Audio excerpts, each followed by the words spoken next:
धातुएं जब जल के साथ अभिक्रिया करती है तो क्या होता है? कार्यकलाप 3.10। सावधानी, इस क्रियाकलाप में शिक्षक के सहयोग की आवश्यकता है। कार्यकलाप 3.9 की तरह समान धातुओं के नमूने एकत्र कीजिए। ठंडे जल से आधे भरे बीकर में नमूने के छोटे टुकड़े को अलग अलग डाल दीजिए। कौन सी धातु ठंडे जल से अभिक्रिया करती है?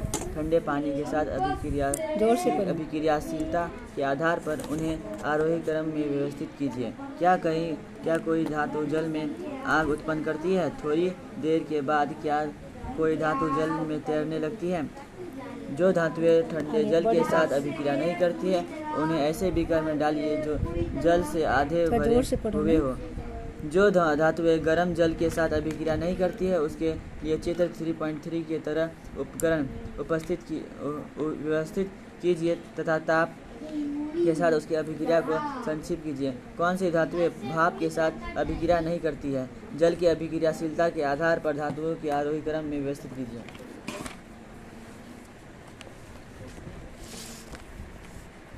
जल के साथ अभिक्रिया करके धातुएं हाइड्रोजन गैस तथा धातु ऑक्साइड उत्पन्न करते हैं। जो धातु ऑक्साइड जल में घुलनशील हैं जल में घुलकर धातु हाइड्रोक्साइड प्रदान करते हैं, लेकिन सभी धातुएं जल के साथ अभिक्रिया नहीं करती हैं।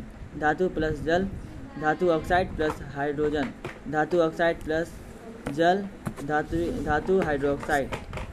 पोटेशियम एवं सोडियम जैसे धातुएं ठंडे जल के साथ तेजी से अभिक्रिया करती है। सोडियम तथा पोटेशियम की अभिक्रिया तेजी तथा ऊष्माक्षेपी होती है।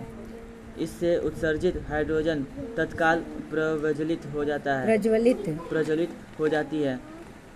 2K plus 2H2O KOH plus H2 plus ऊष्मीय ऊर्जा। Na plus 2H2O 2NaOH plus H2 ऊष्मीय ऊर्जा। जल के साथ कैल्शियम की अभिक्रिया थोड़ी धीमी होती है। यह उत्सर्जित ऊष्मा हाइड्रोजन के प्रज्वलित होने के लिए पर्याप्त नहीं होती है। Ca plus O2H2O CaOH2 plus H2। क्योंकि उपयुक्त अभिक्रिया में उत्पन्न हाइड्रोजन गैस के बुलबुले कैल्शियम धातु की सतह पर चिपक जाती है, अतः कैल्शियम तैरना आरंभ कर देता है। मैग्नीशियम शीतल जल के साथ अभिक्रिया नहीं करती है, परंतु गर्म पानी के साथ अभिक्रिया करके वह मैग्नीशियम हाइड्रोक्साइड एवं हाइड्रोजन गैस उत्पन्न करते हैं। चूँकि हाइड्रोजन गैस के बुलबुले मैग्नीशियम धातु के सतह से चिपक जाते हैं, अतः यह भी तैरना आरंभ कर देता है। एल्यूमिनियम, आयरन और तथा जिंक ऐसे धातुएं ना तो शीतल जल के साथ और ना ही गर्म पानी के साथ अभिक्रिया करते हैं, बल्कि यह भाप के साथ अभिक्रिया करके यह धातु ऑक्साइड तथा हाइड्रोजन प्रदान करते हैं। शीतल जल का मतलब क्या हो गया? ठंडा नहीं, प्योर वाटर। यहाँ पे शीतल जल का मतलब ठंडा पानी से नहीं अभिक्रिया करवाया जाता है, pure water. 2Al plus 3H2O Al2O3 plus 3H2 3Fe plus 4H2O Fe3O4 plus 4H2O। Lead, copper, silver तथा गोल्ड जैसे धातुएं जल के साथ बिल्कुल अभिक्रिया नहीं करती है। क्या होता है जब धातुएं अम्ल के साथ अभिक्रिया करती है? आप पहले ही अध्ययन कर चुके हैं कि धातुएं अम्ल के साथ अभिक्रिया करके संगत लवण तथा हाइड्रोजन गैस प्रदान करते हैं। धातु प्लस तनु अम्ल, लवण प्लस हाइड्रोजन। लेकिन क्या सभी धातुएं इसी प्रकार अभिक्रिया करती है? आइए पता कीजिए।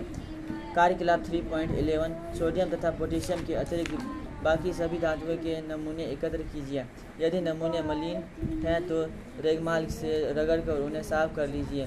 सावधानी, सोडियम तथा पोटेशियम को नहीं लीजिए क्योंकि वे ठंडे जल के साथ भी तेजी से अभिक्रिया करते हैं।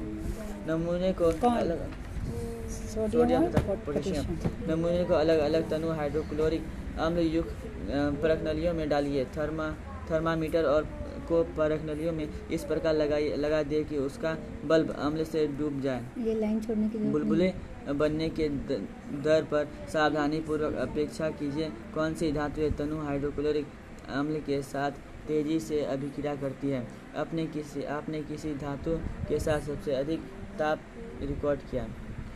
तनु अम्ल के साथ अभिक्रियाशीलता के आधार पर धातुओं के आरोही क्रम व्यवस्थित कीजिए। तनु हाइड्रोक्लोरिक अम्ल के साथ मैग्नीशियम, एल्यूमिनियम, जिंक तथा आयरन की अभिक्रियाओं के लिए समीकरण लिखिए। जब धातुएं हाइड्रिक अम्ल के साथ अभिक्रिया करती है तब हाइड्रोजन गैस उत्सर्जित नहीं होती, क्योंकि HNO3 एक प्रबल ऑक्सीकरण होता है जो उत्पन्न H2 को ऑक्सीकृत करके जल में परिवर्तित कर देता है एवं स्वयं नाइट्रोजन के किसी ऑक्साइड NO2 में अपवर्तित हो जाता है। लेकिन मैग्नीशियम एवं मैग्नीज अति तनु HNO3 के साथ अभिक्रिया कर H2 गैस उत्सर्जित करता है। क्रियाकलाप 3.11 में आपने देखा कि बुलबुले बनने के दर मैग्नीशियम के साथ सबसे अधिक थी। इस स्थिति में अभिक्रिया सबसे अधिक ऊष्माक्षेपी होती है। अभिक्रियाशीलता में इस प्रकार क्रम में घटती है: Mg magnesium, aluminium, zinc, iron. Copper की स्थिति में ना तो बुलबुले बनते हैं और ना ही ताप में कोई परिवर्तन होता है। ऐसे पता चलता है कि कॉपर तनु हाइड्रोक्लोरिक अम्ल में अभिक्रिया नहीं करता है। एक्वारेजिया रॉयल जल का लैटिन शब्द 3:1 के अनुपात में सांद्र हाइड्रोक्लोरिक अम्ल एवं सांद्र नाइट्रिक अम्ल का ताज़ा मिश्रण है। यह गोल्ड को गला सकता है, जबकि दोनों में से किसी अम्ल में अकेले यह क्षमता नहीं होती है। किसी अम्ल में अकेले यह क्षमता नहीं होती है। एक्वारिएजा भभकता द्रव होने के साथ साथ प्रबल क्षारक है। यह उन अभिकारकों में एक है जो गोल्ड एवं प्लेटिनम को गलाने में सामर्थ होता है। अभिक्रियाशील धातु अपने में से अभिक्रियाशील धातुओं को उसके यौगिकों के विलयन में गलित अवस्था में विस्थापित कर देता है। पिछले खंड में हमने देखा है कि सभी धातुओं की अभिक्रियाशीलता समान नहीं होती है। हमने ऑक्सीजन, जल एवं एल्यूमिनियम के साथ विभिन्न धातुओं की अभिक्रियाशीलता की जांच की है, लेकिन सभी धातुएं इन अभिकर्मकों के साथ अभिक्रिया नहीं करती है। इसलिए हम सभी धातुओं के नमूनों को अभिक्रियाशीलता के अवरोही क्रम में नहीं रख सकते हैं। आपने अध्याय 1 में जो विस्थापन अभिक्रिया का अध्ययन किया है वह धातुओं की अभिक्रियाशीलता का उत्तम प्रमाण प्रस्तुत करता है। इसे समझना बहुत ही आसान एवं सरल है। अगर धातु A एवं धातु B को उसके विलयनों में विस्थापित कर दिए तो यह धातु A की अपेक्षा अधिक अभिक्रियाशील है। धातु A प्लस B का लवण विलयन A लवण विलयन प्लस धातु B। क्रियाकलाप 3.12 में आपके सब परीक्षणों के आधार पर कॉपर तथा आयरन में से कौन सी धातु अधिक क्रियाशील है? सक्रियता श्रेणी वह सूची है जिसमें धातुओं की क्रियाशीलता को अवरोही में व्यवस्थित किया जाता है। विस्थापन के प्रयोगों के बाद क्रियाकलाप 1.9 तथा 3.12 में निम्न श्रेणी सारणी 3.2 को विकसित किया जाता है, जिससे सक्रियता श्रेणी कहा जाता है। सक्रियता श्रेणी धातुओं की सापेक्षता अभिक्रियाशीलता सापेक्ष लिखा हुआ है बस। सापेक्ष अभिक्रियाशीलता potassium, sodium, calcium, magnesium, aluminium सबसे अधिक अभिक्रियाशील। घटती अभिक्रियाशील zinc, iron, lead, hydrogen, copper, mercury, silver और गोल्ड का सबसे कम अभिक्रियाशील गोल्ड। सोडियम को धातुएं एवं अधातुएं कैसे अभिक्रिया करती है? ऊपर के क्रियाकलापों में आपने कई अभिकर्मकों के साथ धातुओं की अभिक्रियाएं देखी। धातुएं इस प्रकार की अभिक्रियाएं क्यों प्रदर्शित करती है? 9वीं कक्षा में अध्ययन किए गए धातुओं के इलेक्ट्रॉनिक तत्वों के इलेक्ट्रॉनिक विन्यासों को स्मरण कीजिए। हमने जाना क्यों अभिक्रिया करती है, थोड़ा सा बताओ। उसका अष्टक पूरा अष्टक को पूरा करने के लिए हमने जाना कि संयोजकता कोष पूर्ण होने के कारण उत्कृष्ट गैसों की रासायनिक अभिक्रियाएं बहुत कम होती है। इसलिए हम धातुओं की अभिक्रियाशीलता को संयोजकता कोष को पूर्ण करने के लिए प्रवृत्ति के रूप में समझ सकते हैं। उत्कृष्ट गैस एक कुछ धातुओं एवं अवधातुओं के इलेक्ट्रॉनिक विन्यास पर ध्यान कीजिए। सारणी 3.3 में हमने देख सकते हैं कि सोडियम परमाणुओं के बाह्य कोष में केवल एक इलेक्ट्रॉन, यदि यह M कोष को एक इलेक्ट्रॉन में त्याग देता है तो L कोष में बाह्य कोष बन जाता है, जिससे अस्थायी अष्टक अस्थायी अष्टक उपस्थित हो जाता है। इस प्रकार परमाणु के नाभिकों में 11 प्रोटॉन, लेकिन इलेक्ट्रॉनों की संख्या 10 होने के कारण इसमें धनावेश की अधिकता होती है। यह सोडियम धनायन प्रदान करता है। दूसरी ओर क्लोरीन के बाह्य कोश में 7 इलेक्ट्रॉन होता है तथा अष्टक पूरा करने के लिए इसे 1 इलेक्ट्रॉन की आवश्यकता होती है। यदि सोडियम एवं क्लोरीन अभिक्रिया करते हैं तो सोडियम द्वारा त्यागा गया 1 इलेक्ट्रॉन क्लोरीन ग्रहण कर लेता है। इससे इलेक्ट्रॉन ग्रहण करके क्लोरीन परमाणु इकाई ऋण आवेश प्राप्त होता है, क्योंकि इसके नाभिकों में 17 प्रोटॉन होते हैं तथा इसके Kl एवं M कोश में 18 इलेक्ट्रॉन होते हैं। इससे क्लोराइड ऋणायन प्राप्त होता है। इसलिए यह दोनों धातुओं के बीच निम्न प्रकार से आदान प्रदान का संबंध स्थापित हो जाता है। कुछ धातुओं के इलेक्ट्रॉनिक विन्यास। उत्कृष्ट गैस हीलियम, नियॉन, आर्गन। परमाणु संख्या 2, 7, 18। हीलियम परमाणु संख्या 2, कोश के में 2। ये 2। इसके नियॉन का क्या होता है? 10 तो 2 8 पूरा कर रहे हैं। आर्गन का 2 8 8। सोडियम धातु है, सोडियम 11 2 बस 8 वो नहीं पढ़ना, ये पढ़ो। मैग्नीशियम 2 12। हाँ 12 हो गए तो 2 8 2। एल्यूमिनियम तो ये क्या करेगा मैग्नीशियम? या तो 6 इसको लेना पड़ेगा या फिर 2 किसी से दे के अभिक्रिया करेगा। एल्यूमिनियम 13, पोटेशियम 19, कैल्शियम 20, अधातुएं nitrogen 7, oxygen 8, fluorine 9, phosphorus 15, sulphur 16, chlorine 7। विपरीत आवश्यक होने के कारण इसमें 7 है तो ये क्या करता है? 1 लेके अष्टक पूरा कर लेता है। अगर लेता है तो क्या हो जाता है? उसके ऊपर ऋणायन हो जाता है और उसके ऊपर माइनस का चिन्ह हो जाता है। विपरीत आवश्यक के कारण सोडियम तथा क्लोराइड आयरन परस्पर आकर्षित होते हैं तथा मजबूत स्थिर विद्युत बल से बंधकर सोडियम क्लोराइड NaCl उपस्थित होता है। ध्यान दीजिए कि सोडियम क्लोराइड अणुओं के साथ भी अणु रूप में नहीं पाया जाता है, बल्कि यह विपरीत आयनों में समुच्चय होता है। Na plus E Cl plus electron Cl 288। अब एक और आयनिक धातुओं में धातुओं एवं इलेक्ट्रॉनों के स्थानांतरण में बने यौगिकों में आयनिक यौगिकों या विद्युत संयोजक वैद्युत पढ़ते हैं ना उसे? वैद्युत तो लिखा हुआ है, विद्युत ही है। वैद्युत संयोजक यौगिक कहा जाता है। संयोजक यौगिक कहा जाता है। क्या आप MgCl2 में उपस्थित धनायन एवं ऋणायन का नाम बता सकते हैं?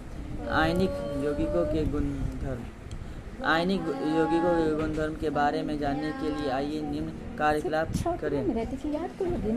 विज्ञान की प्रयोगशाला में सोडियम क्लोराइड, मैग्नीशियम आयनोराइड, बेरियम क्लोराइड या किसी अन्य लवण का नमूना लीजिए। इन लवणों की भौतिक अवस्था क्या है? धातुओं के क्या आप देख सकते हैं? क्या ये नमूने ज्वाला को रंग प्रदान करते हैं? क्या यौगिक पिघलते हैं? नमूने को जल, पेट्रोल एवं केरोसिन में घुलने का प्रयास कीजिए। क्या यह घुलनशील है? चित्र 3.8 की तरह एक परिपथ बनाइए। घोलने में ना, तुम पढ़ा घुलने में प्रयास कीजिए। घुलनशील है, यहाँ घोलने में प्रयास कर।